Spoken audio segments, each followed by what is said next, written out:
HDFC mid cap fund को लेकर एक अपडेट निकल कर आया है।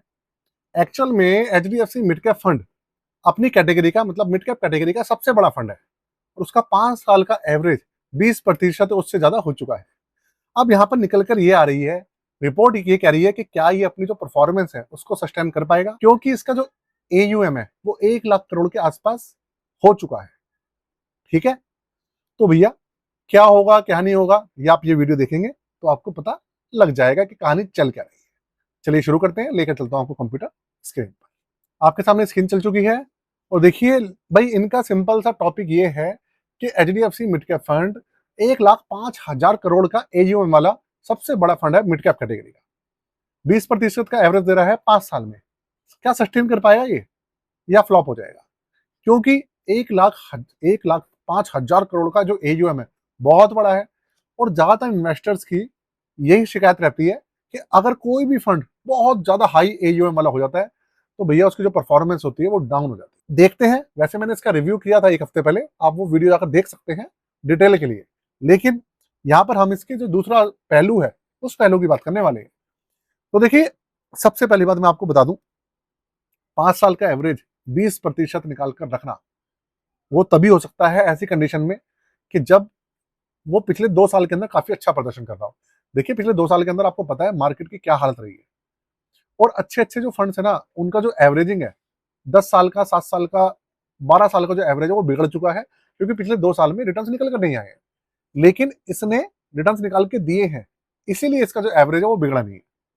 इवन 20% या उससे ऊपर का एवरेज चल रहा है 5 साल का। बड़ी बात है अपने आप में। Motilal Oswal mid cap fund, उसके आप समझ लीजिए एक तरीके से कि बुरा हाल हो गया था फंड का, लेकिन अब जाके वो पटरी पर आया है, दोबारा से रिटर्न निकालने शुरू करे हैं उसने। लेकिन सबसे अच्छी बात यह है, इस फंड के अंदर जो 5 स्टार की रेटिंग थी वो आज से 2 साल पहले भी थी, अभी भी है। इसका मतलब इसके फंडामेंटल्स में कोई कमी नहीं आई है फंड के अंदर। हाँ, मैं मान रहा हूं कि भैया ये सब चीजें हो रही हैं, लेकिन जो ये फंड है रिटर्न निकाल कर दे पा रहा है।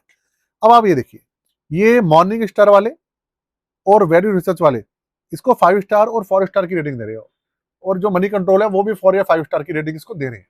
और 4 या 5 स्टार की रेटिंग बहुत ज्यादा अच्छी मानी जाती है। इसके अलावा मैं आपको बात करूं जो दूसरे हैं, आप अब इसके रिटर्न देखिए। लास्ट 3 महीने में जो है इसने जो रिटर्न निकाल के दिए हैं वो 8% से ऊपर है और बेंचमार्क दे रहा है 5.52%। ठीक है, बेंचमार्क को बीट कर रहा है। 6 महीने में इसने रिटर्न दिए हैं 3.74% और बेंचमार्क है 5.77, यहाँ पे हल्का सा नीचे। अब आप देख लीजिए लास्ट 1 साल में इसने दिए हैं 10.7% के रिटर्न, और जो कंपेयर टू बेंचमार्क है वो है 10.55 और 10.27। देखिए, ऐसी कंडीशन में अब आप कहेंगे कि एक्टिव मैनेज फंड है, 5 स्टार है, एचडीएफसी का है, तो एक्टिव मैच होने का मतलब ये नहीं है कि बेंचमार्क को वो बहुत ऊपर चले बेंचमार्क से। ऐसा नहीं होता, बिल्कुल भी नहीं होता है। बेंचमार्क से ऊपर चल रहा है, बेंचमार्क के बराबर चल रहा है, हल्का फुल्का नीचे है, तो इसका मतलब ये है कि प्रदर्शन इतनी बुरी कंडीशन में अच्छा प्रदर्शन है। हाँ, अगर मार्केट बुल रन में हो, खूब भाग रही हो, सारे फंड्स अच्छे चल रहे हो और वो फंड बेंचमार्क के आसपास हो, तो कह सकते हैं कि एक बार अंडर परफॉर्मेंस है, तब हम कह सकते हैं। लेकिन मार्केट की कंडीशन को देखते हुए ये सब चीजें, जो फंडामेंटल्स होते हैं, जो व्यूज होते हैं, वो चेंज होते रहते हैं। इसके अलावा लास्ट 3 साल में आप देखेंगे तो 19.45% का रिटर्न है इसका। 5 साल का देखेंगे तो 20.04% का रिटर्न है। जो जो बेंचमार्क है वो दे रहा है 18.26%। तो आप देखो, बेंचमार्क को बीट कर रहा है 5 साल में। ये सब चीजें 10 साल में इसने दिया है 17% से ज्यादा का रिटर्न, और बेंचमार्क जो है वो 17.66 दे रहा है। तो यहाँ पर भी बेंचमार्क से थोड़ा सा नीचे है। और जो इसकी कैटेगरी के दूसरे फंड है वो 15.71% दे रहे हैं। बताओ, 10 साल का एवरेज अपनी कैटेगरी से तो काफी ऊपर ही है ना। तो भाई ये सब चीजें हैं, मैं मानता हूं, इस चीज से एग्री करता हूं कि भाई हाँ, अगर एयूएम ज्यादा होता है फंड की परफॉर्मेंस में दिक्कत आती है। लेकिन ये जो फॉर्मूला है जो मैं बता रहा हूँ, ये सब फंड्स के ऊपर अप्लाई नहीं होता। ऐसा नहीं होता कि 10 फंड है उनका एयूएम ज्यादा तो कि 10 के 10 की परफॉर्मेंस डाउन हो जाएगी, ऐसा नहीं होता।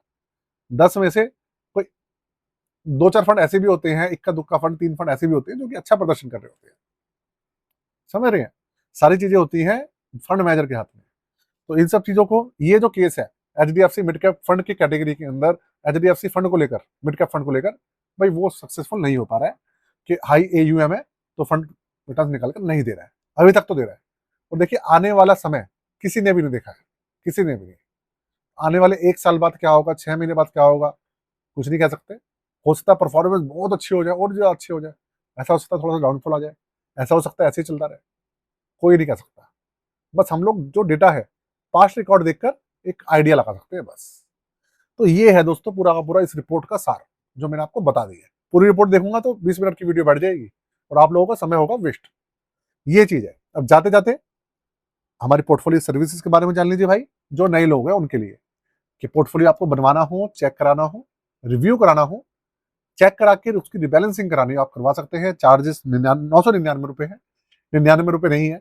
अगर 99 रुपए चार्ज हो जाएंगे तो फिर तो भाई पता नहीं, हम कर करके थक जाएंगे। वैसे तो 999 में भी बहुत ही लोग आते हैं और हम उसमें भी थक जाते हैं। 999 भी इंडिया में सबसे कम चार्ज है दोस्तों। साथ में यहाँ पे व्हाट्सएप नंबर दिया हुआ है, आप अपनी जो सर्विस है रिक्वेस्ट भेजना चाहे तो उस नंबर पे भेज सकते हैं। आज के लिए जय हिंद, वंदे मातरम।